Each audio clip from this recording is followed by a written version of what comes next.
What's happening? What's happening? What's happening? Welcome back into JC's Pop Culture with me, JC, where you can see all kinds of pop culture content. Could be anything from EA Sports college football news to trailer reactions, or what we have today, a movie review. And we're going to be talking spoilers for the recently released Peter Farrelly comedy here on Amazon Prime. Came out today, actually. Ricky Stanicky, I think I did a trailer reaction for this, way back when the trailer first dropped, was a month or two ago. Did that here on the channel. Seemed like it got good interaction, so hopefully some people were excited to see this movie and you got a chance to check this shit out like I did this morning.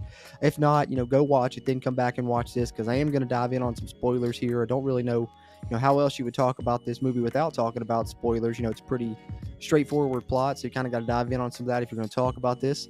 So that's what we're going to do here, dive in on some spoilers for Ricky Stanicky. So if you haven't seen it, come back, watch it after you have, and we'll talk some spoilers here because I'm about to dive in. But before I get into the plot specifically, I want to remind you guys, if you are a fan of movies, especially superhero, comedy, horror, be sure to subscribe here to JC's Pop Culture. We're presenting all that pop culture content and more, including EA Sports college football 25 news in the lead up to that game's release in July. So if any of that sounds like it's up your alley, hit the subscribe button and also hit that thumbs up button. Really helps a shit ton with the YouTube algorithm. So before I dive in on the plot for this movie, obviously 2024 release, like I said, directed by Peter Farrelly. You got Zac Efron in here, Andrew Santino, Jermaine Fowler, and of course John Cena. I think, watching the trailer, I was expecting a shit ton of comedy, and I think while this movie presents, a decent enough story throughout, the one negative side of it I could say is I don't feel like I laughed enough, or as much as I was expecting to, I guess. I think for me, John Cena obviously was kind of the center of a lot of the comedy throughout this movie, which is great, and he does a hell of a job making you laugh at times throughout his scenes. But the downside of it for me was, Zac Efron, Andrew Santino, and Jermaine Fowler have all three been, very funny in the past and can be very funny, obviously. But it seemed like when they were on screen, which of course, unfortunately, is throughout the majority of the movie, there wasn't just a ton of laughs between those three involved. It wasn't until John Cena came around that you started laughing. I think, it was about 25 minutes in or so to the story before you start getting some real laughs, or at least that's how that shit was for me when John Cena came through. So, kind of a slow start, I guess you could say. And then throughout the rest of the story, when John Cena wasn't around, I was just kind of finding myself like, all right, let's get to some good shit here, because like I said, it's a straightforward plot, so you kind of are expecting things to go the way that they do for the most part, and there's not too many twists and turns that are going to surprise you here. So however you feel about that will, I guess, determine ultimately how you feel about this movie. I had a good enough time, watching the movie, but like I said, I did not laugh as much as I was expecting to, so that's obviously going to hurt the score a little bit when we get there. But before we do, let's run through the plot a little bit, talk some spoilers, and then I'll provide my score here at the end on a scale of 1 to 10, as I always do here in these movie reviews. So let's dive in here on Ricky Stanicky. All right, so we get a cold open here with a Halloween scene in 1999 between, the three friends that are going to be the main characters later on in this movie. And the funny little sight gag I got out of it was you get one's Freddy Krueger and one's Mike Myers, but not the Mike Myers you would think would be with Freddy Krueger. It's Austin Powers. So I got to, he's dressed up as Austin Powers. So immediately in my head, I was like, oh, Freddy Krueger and Mike Myers, that's funny. And then the other friend was dressed up as a cow and shit. But ultimately, they're putting bags of shit on people's doorsteps, lighting it on fire, a la, Billy Madison. And they go to this one house they say doesn't give out candy, and light this bag of shit on fire, and no one comes out. Fire starts to spread, catches a scarecrow, and it's going to burn this house down pretty much. These three kids are like, oh shit, we're screwed. What are we going to do? They take one of the kids' jackets and write a name on it so that people will think it was someone else. Of course, the name they write is Ricky Stanicky. The kids get away with it, blah, blah, blah. Movie open. And the opening animated credit sequence is, going through the titles. And as it is, it's kind of a montage showing us these three kids growing up, getting into all kinds of hijinks and shenanigans and shit. And of course, always blaming it on Ricky Stanicky getting away with everything, until we catch up to present day where we are now with, Zac Efron and his girlfriend. They're talking, about an upcoming baby shower that's for Andrew Santino's character, JT, as his girlfriend Susan's going to be having a kid. We learned that Zac Efron's character of Dean does not want to have kids. His girlfriend does. Not really revealed why until later in the film. So JT comes over, they're talking about the upcoming baby shower that's that evening, and all of a sudden Dean's phone starts ringing. It says Ricky on the phone. He answers it and, kind of gets solemn, talking about Ricky saying that he has cancer. His cancer's back. They've got to go to, I think New Jersey or somewhere is where they say to, be with him because he doesn't have anyone there to be with him and shit. And of course, we come to find out it's an excuse for them to get out of going to the baby shower. It's the other friend, Wes, making the Ricky Stanicky call, and they're actually all three going to Atlantic City to have a fucking night of, gambling and drinking and shit, which is pretty much as expected, of course. And so we see the three friends take off. They're on an airplane. They're talking about kind of the rules of the Ricky Stanicky shit. They always cut their phones off so they can't be tracked. They have an actual Ricky Stanicky Bible, similar to someone would have that was, great in a series, would have, a show Bible.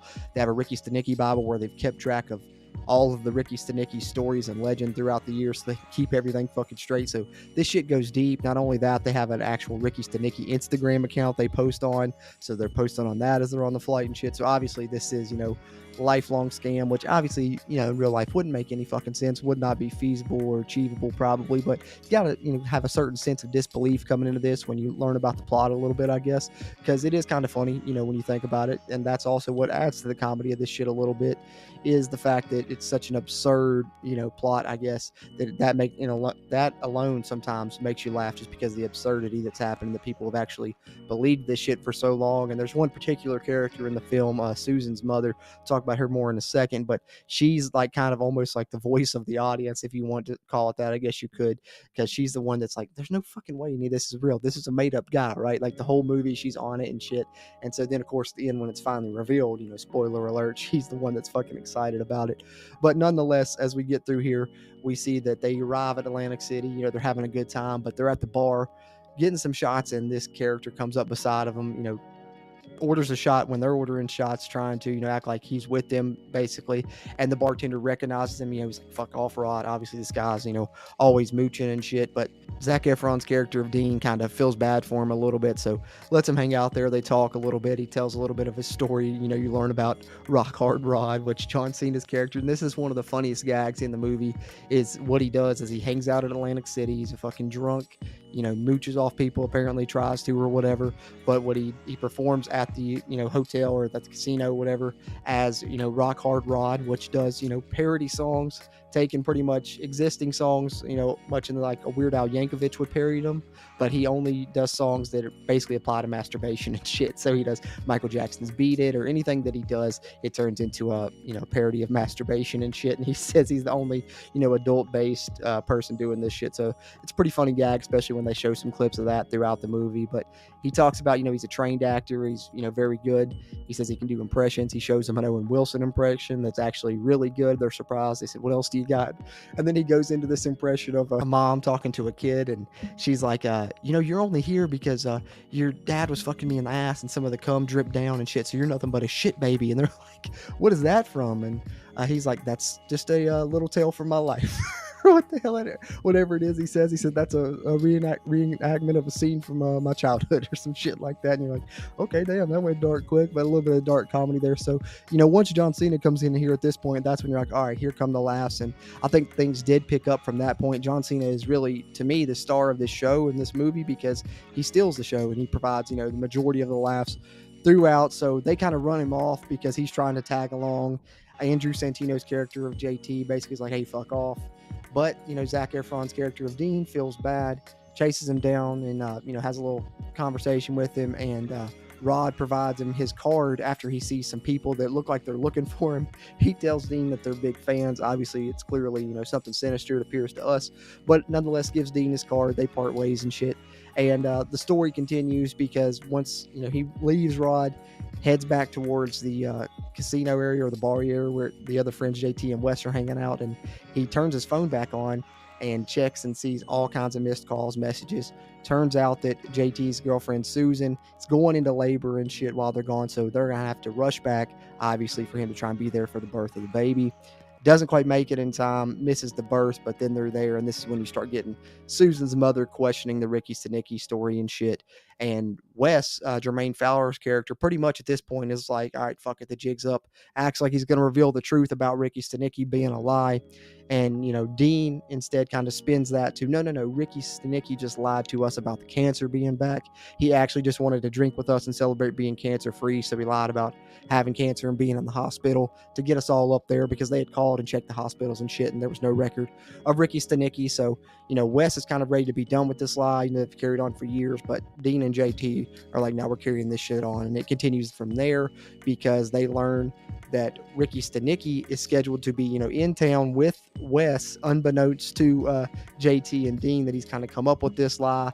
And because of that, he's going to be in town and can come to the bris, which is, the circumcision ceremony for JT's newborn baby. They want him there. Everybody wants to meet him and shit. And they try and make up an excuse. But because of Wes's lie that they didn't know about him being in town, he can now be there on Sunday for the circumcision. And now they feel like they're fucked because they don't have any way to cover it.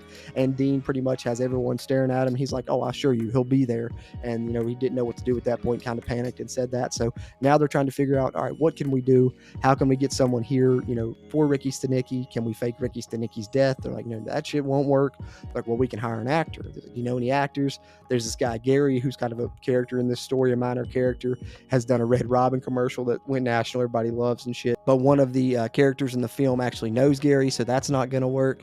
And then, of course, at this point, Dean pulls out the card of Rod, and you know that he's going to become Ricky Stanicky.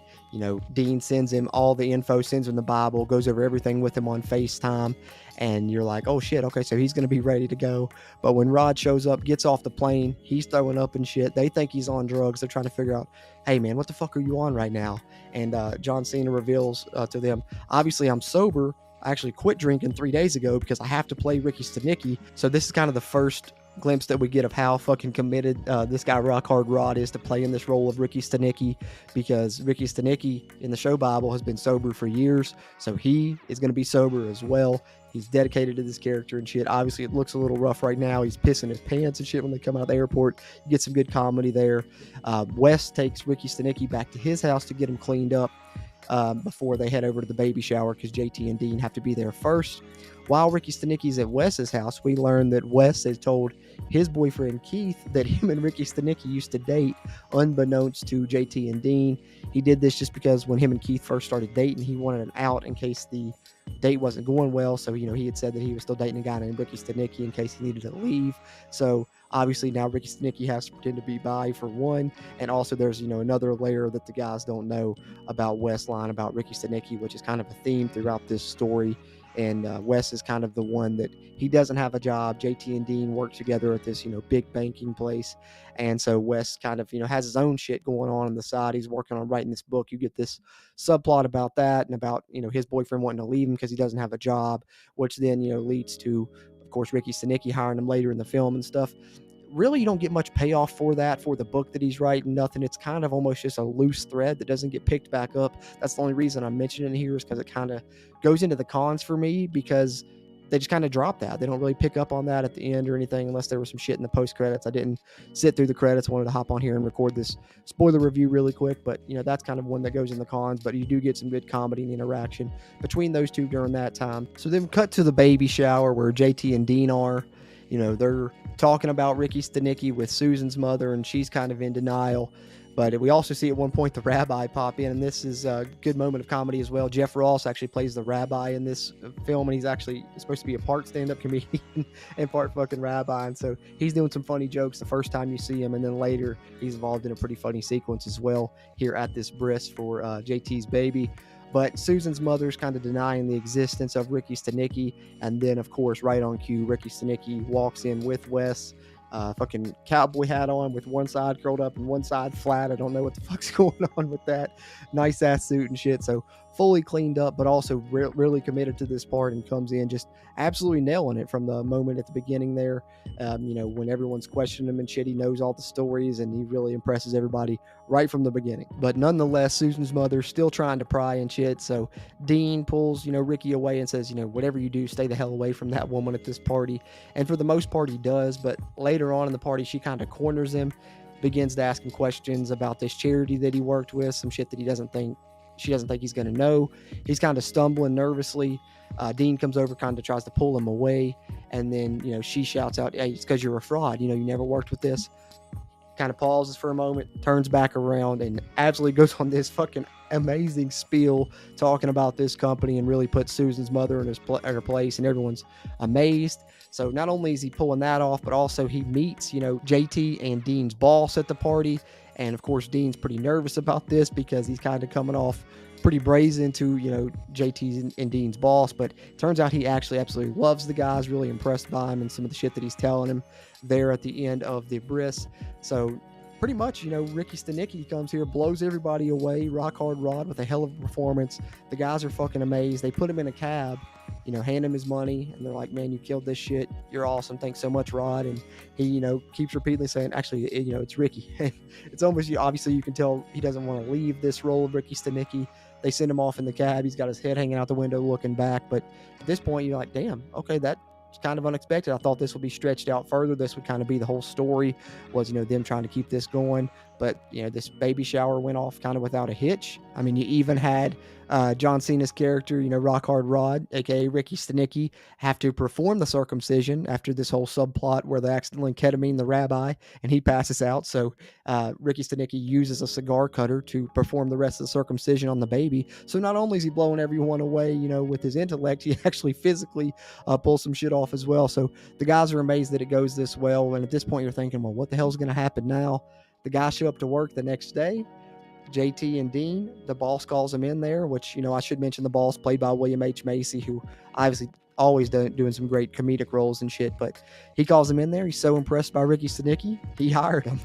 And so obviously this is where you get into kind of the second and third act of this movie, the back half where Ricky Stanicky is now not only back in their lives, but he's working with them. He becomes head of a project that they were working on for 9 months. So their goal ultimately is we got to get this motherfucker fired, get him back out of here, get him back to living his real life because he is so, committed now. He's actually legally changed his name to Ricky Stanicky.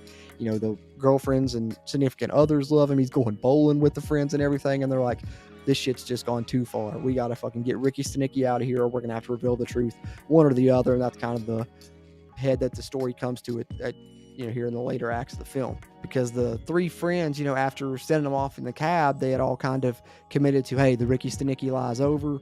That was too close. We're done with this shit. We've done it for years. Let's be done with it. And of course, now it's become real pretty much. So not only are they stuck with this fucking dilemma of now Ricky Stanicky pretty much being real and in their lives and they're having to deal with him working at their job, they're trying to get him fired, but he's also involved himself into their personal lives to the point where Dean's girlfriend Erin is a reporter. She's been reporting on bullshit stories. It's been kind of a subplot throughout the movie, and she's wanted a big story. She's always talked about this MFNBC Hero of the Week segment that's real reporting that she would like to do. And turns out she tells Dean that she pitched them the Ricky Stanicky story. It's going to air on MFNBC. She's got this real reporter job. So now Dean, and not only has the added pressure of it affecting his work life, but also affecting his personal life because he knows it's all bullshit. If that story airs, she's going to be, revealed to be a bad reporter. It could fuck up her career. So he's just trying to figure out how to make this shit end. And lo and behold, the whole time actually, at the end of the party, the circumcision, the bris, when they were sending Ricky Stanicky off, you kind of saw a look from Dean's girlfriend, Erin, like she picked up on something. And it was because Dean had said that he was going to go to Nibiru to help with Ebola. And she knew that was, Ebola was not in Nibiru, and Ebola, there was already a vaccine, all of this shit. So it turns out, you come to find out all of this was a lie. This story wasn't even happening, the Hero of the Week story. It was all, her trying to, get back at them for lying to her and kind of set them up. So once she reveals this to Dean, when he kind of finally decided he was going to reveal it to her, and she already knew, that he's going to have to go to the, merger that they're planning with this other company. They've got this big, party planned for this merger they're trying to do where they're going to watch Ricky Stanicky's Hero of the Week segment there as well. So Dean shows up there, gives his big speech revealing that it's all bullshit, and he kind of leaves. And then, of course, the Hero of the Week segment actually does play because, Wes's character reveals there actually were news cameras and shit. And obviously the story that airs is kind of the story of Ricky Stanicky as it actually were, Rock Hard Rod going from Ricky Stanicky. And it really paints, Dean and JT and Wes in a good light. Obviously, Dean's girlfriend, Erin, did a great job on the story once she found out the truth because she dug into Ricky Stanicky because she is a actual good reporter and everything. But nonetheless, this all works out for, pretty much everybody involved magically. The merger happens. Dean's not fired. He's, unfired after revealing that truth. And after the documentary airs, everyone's happy-go-lucky here at the end. And then finally, we get the payoff of, these characters that we've seen sinisterly following Ricky Stanicky around throughout the film, John Cena's character, that he was so worried about going back to Atlantic City that he changed his name for because he told him they were going to kill him. They're kind of approaching, and you see Dean here at the end. He's like, "Oh shit, I'm going to go save his life." And you think it's going to be one of those moments where he does like a slow dive in front of a bullet or something. Kind of goes into that, but then all of a sudden it's a quick cut, and Zac Efron just gets drilled by this huge guy. And actually, it turns out, they're pulling something out of the jacket. You think it's a gun, not just a subpoena. They're serving Ricky a cease and desist from Billy Idol because he doesn't want him singing about masturbation using any of his songs and shit anymore. So obviously, the whole sinister shit, the whole movie was just kind of used as a joke gag there at the end, which I kind of got a kick out of. But kind of the resolution of the story, of course, is that this guy, Rock Hard Rod, who pretty much had no life and was a drunk and stuff, then was gifted a life, gifted friends, and made it real. Pretty much took all of that, and then at the end you see him basically becoming this person, not only with the name change, but kind of the last thing he tells the guys, "Hey, we're going to go clean up the bay on Saturday, keep it free." And they kind of giggle. He's like, "No, we're cleaning that shit up." And then of course in the credits as they roll, you see Ricky Stanicky's Instagram, them actually cleaning the bay up and shit. And then of course Dean, JT, and Wes kind of toast to the best friend they ever had. So you get, it's more or less kind of Rock Hard Rod's story, I would say, throughout here. Is you get more fulfillment in that than you do any of the main characters, Dean, JT, or Wes. Because as far as Dean, there's this whole subplot that they kind of drop throughout about him not wanting to have kids, and then they kind of hint throughout the film that it was because some childhood trauma, but no real tie around to that. I don't think he ever tells his girlfriend, "No, okay, let's do it, let's have kids." So that's kind of dropped. And then JT with the his baby's birth at the end, his wife just kind of comes up to him, or girlfriend, I guess it was. They never really specify in this. I think they were all not married, but nonetheless comes up to him and it's like, "Hey, you let an imaginary dude, circumcise our baby, stuff you should be pissed at and shit." And it's just kind of real quick wrap up on that story. And already talked about Wes's, plot threads kind of being left hanging loose, except for the fact that he does get to remain with Keith at the end of the story. So kind of the three main characters, not a ton of, I guess, arcs really involved. So that kind of adds to the cons. I think that John Cena's character does have a good arc. He also provides a lot of the comedy. So probably the best character in this movie for me. Like I said, I did enjoy it enough, but there's just a lot of things that kind of went against the movie, especially when it's supposed to be a comedy that I thought was going to make me, bust out laughing, and didn't do it a ton. So overall for me, I think it's enjoyable, but it's just slightly above average enjoyable. So my final score here for Ricky Stanicky is going to be a 5.5 out of 10. But hopefully, if you get a chance to watch it, maybe you laugh more than I did. Let me know your thoughts in the comments. If you had a chance to watch this film, I always appreciate those interactions and shit. Here on the channel, they help make it all grow here on JC's Pop Culture. And as I said before, if you're into movies, TV shows, especially comedies like this one, superheroes, horror, or even EA Sports College Football, be sure to subscribe here to JC's Pop Culture, where we're talking all that pop culture content and more with me, JC. If you made it this far in the video, hit the thumbs up button. Helps a shit ton with the YouTube algorithm. Appreciate you tuning into this one, and I'll catch you on the next.